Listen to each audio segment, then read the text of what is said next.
So Babalik Na was released last, I believe that was around March.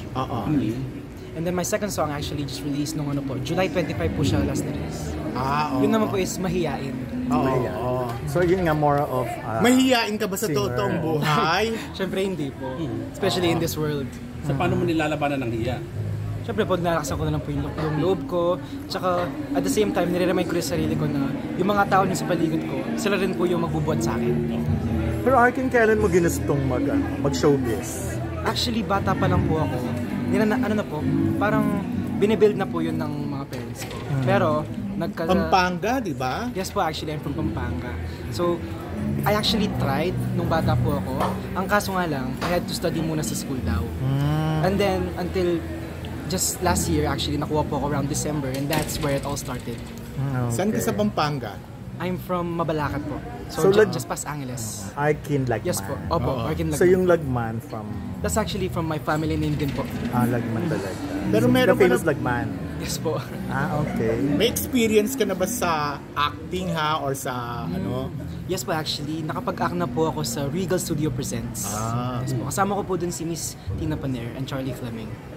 Okay. At least, no? At ngayon, biglang bibigyan ka na lang kasama ka rin sa Shake, Rattle, Yes and po, Roll. actually. Origins. Yes po, I'm so thankful to Miss Rosella and to everyone that's been supporting me. Sir Rex, Sir Charlie, of course, Sir John Vicente, everyone. Like, dahil po sa kanila, kaya po, posible po lahat ng to. First film mo ba Bali yun? Ano po yun? First Shake. movie? Yung Yes Shake? po, actually. Yun po yung pinaka-first movie ko. So it's a really big opportunity for me. Maganda yung role mo. Malaki na ba agad or... I believe I'm not permitted po to say about my role. Pero na-enjoy mo yung experience mo sa Regal Studio Presents? Oh yes, it was Hindi definitely lang first TV mo? Yun po yung pinaka-first time ko mo nag-acting actually. It was also the first time na nag-appear po ako on screen. Pero Arkin, anong gusto mo talagang patunayan? Kasi you can sing, you can act. Anong gusto mo talagang saan ka mangyari nag-enjoy sa ngayon? career mo? Yung gusto ko lang po naman is You wanna be famous lang? You wanna be a good... I want to be seen as a person na kung kaya ko, then kaya din nila. Yung gusto ko maging inspiration ng mga tao. Yes po. Siyempre, kung ako nagagawa ko, siyempre mas kaya din nila. Pero siyempre sobrang ano ka naman, iba ka naman sa iba because diba? Super blessed Of ka course, sa I am family. blessed po, yes. I'm always thankful po, of course po, pati po kay God. Always thankful. Pero bakit gusto mo nga mag-artista? Marami ka namang, like, pwede ka mag-politics, di ba, in the future? Of course po, there are many choices, but I'd like to think of it as a passion na rin of mine. So, Plus, the opportunity presents itself. Take the step. Ano yung pamilya niyo? Konting background sa iyo? Ano po yun? Yung sa pamilya niyo? Personal Ano ba, background? Actually po, sa the family business ko po, side of Lagman or the politicians? Or... there's nothing much po on the business side or rather than sa politics. And in terms naman po yung showbiz, there's not much or rather parang wala rin po actually. So ako po yung pinakauna sa showbiz. Okay. Are you related to Gab Lagman? Ay hindi po actually, pero lagi ko po nakukuha yun. Oo. Pero yun nga yung mga politician na Lagman, hindi. Hindi po. Wala po. Okay. Masarap kang magluto. Kasi po from Pampanga, of course, Ayan. culinary capital of the Philippines. Yes. Kung ako po sasabihin doon, magsasabi doon, depende po sa inyo kung magugustuhan nyo. So 18 ka pa lang ngayon. Yes po actually, kaka-18 ko lang po last month on the 4th of July. So sino sana yung mga gusto mong, alam mo naman sa showbiz, di ba? Opo. Kasi yung mga love team. So kung mabibigyan ka ng chance sana, sino yung... In terms of love team, hindi ko po kasi ako nakapag-isip masyado. Okay. Pero if ever I was given the opportunity to collab with someone, gusto ko talagang makolab. Actually, nakasama ko na siya ngayon sa Shake, Rattle, and Roll since I want to be really close friends with them, which is siya po si Sasa Girl.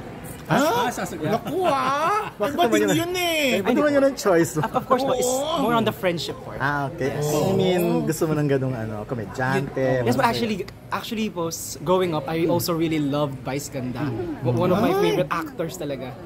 Talaga? Yes po. And so, pinapanood mo yung mga pelikula ni Vice dati? Yes po, actually, favorite ko, Pray Bait Benjamin. Private May Bench. nanligaw na ba sa yung bading? 18 pa lang siya, Jen. Not that I remember. Tinanong niya nung padaan Kasi, ang type, hindi naman nagkataon lang direct. Hindi kasi type niya raw makakolab niya si Sasa Girl. Sasa Girl. Vice Ganda. Nakakagulat ang mga Kasi sagot Shake, Rattle, and Roll niya. siya. So naloka kami. Why Sasa Girl and Vice? Kay 18 lang niya, Arkin Lagman. Yeah, I know. That's why I requested nga na mag-cameo ako sa episode niya.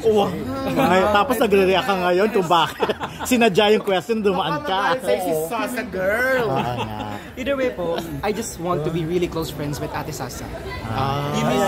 You think mag-hit kayo pag may eksena kayo? Magkiklik ang ano nyo? So definitely, Tandem like nyo. parang girl, like parang friendship. Yung parang straight male friend and then female friend. Parang Ayan, ganun. malinaw Parang- straight male, Ay, ha? sorry. Ayun, parang siyang tandem talaga, right? I hope you guys can see the vision. Pero Yes. you know Yeah. anything against members of the LGBT? Oh no, I'm Of full course, kaya nga support. pili niya si Yes. Ah, ano. wala tuloy yung tanong ko, may lumandi na ba? May humarot na ba sa'yo na bading? Not that I... Not that I remember po eh. Kasi for the most part kasi, Eh, ang cute-cute mo, oh. Bakit ba sa'yo? hindi naman po. Ano naman po kasi, I'm approachable naman po. Pero kasi pag narinig ko yung term na panliligaw, di ba parang hinahabol ka talaga. Haharotin lang naman, hindi naman liligawan. Pumunta na rin So, Parang siya nako-conscious. Ano? Parang siya nagba-blush. Kasi nga 18 pa lang siya. actually, yes po. I just turned 18 months again. Last month lang po. Sa lamay ni Nay Loli.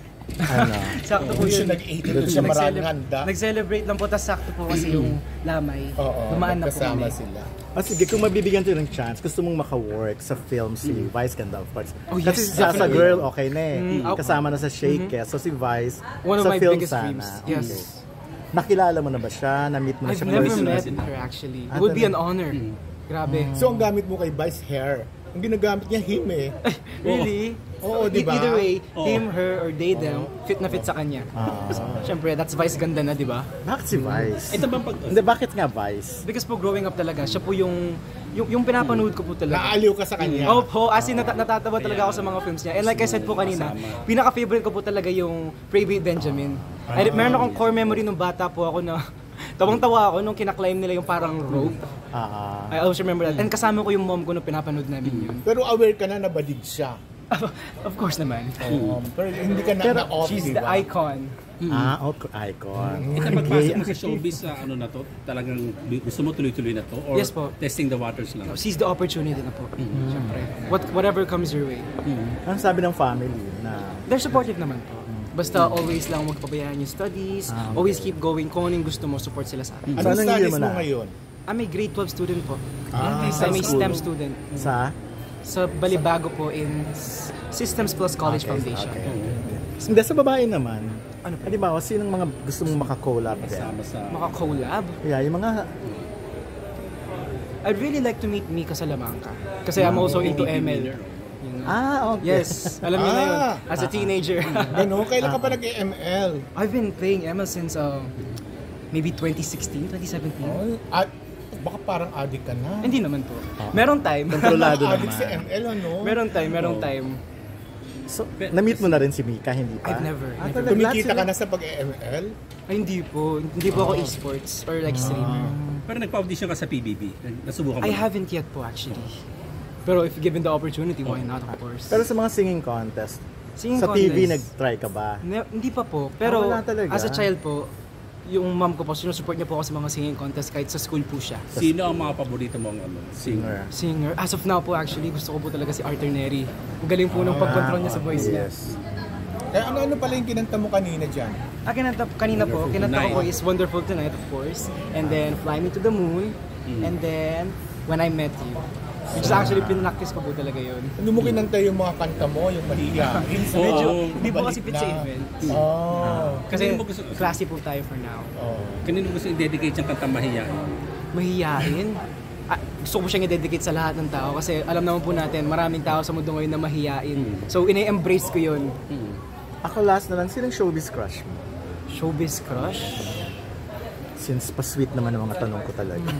parang ako Yung talaga yung parang from...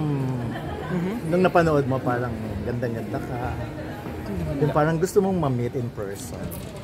I would say Mika Salamanca din. Si Mika talaga. Okay. Oo nga, maganda naman si Mika. Okay. So, anong gagawin mo pag na-meet mo siya, naka-face-to-face mo siya? Ayan ko po siya mag-ML. Hindi, joke lang. Hindi, why not? Di ba? True. Hindi naman maano eh. Hindi kaya magselos ang jowa niya. Jowa? O di ba ML yung ano niya, gamer yung jowa niya, boyfriend. Okay. Okay. Napa-okay lang siya. Okay.